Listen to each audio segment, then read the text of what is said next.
Hello പപ്പ, മിഠായി വേണം. എന്ത് മിഠായി? മിൽക്കി ബാറും കിറ്റ്കാറ്റും.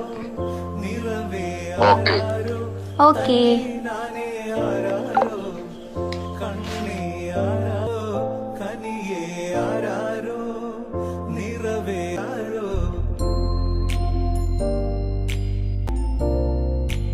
ആട്ടുതൊട്ടിൽ കൂട്ടിനുള്ളിൽ മണിയേ, ചിപ്പിയുള്ളിൽ മുത്തുപോലെ എന്നുമെന്നും കിന്നരിക്കാം ഓമനിക്കാം. ചക്കരപ്പൻ നെറ്റിയിലോ പൊട്ടുതൊടാ. ഹലോ അച്ഛാ, തന്തയ്ക്ക് നൽകി പേര് പറയിക്കാനുണ്ടായവൻ നീ എന്തുദ്ദേശം ഇങ്ങോട്ട് വിളിച്ചിരിക്കുന്നേ? നാണം കെട്ടവൻ, മേലെ പഠിക്കുന്നത് കയറിപ്പോരുത്.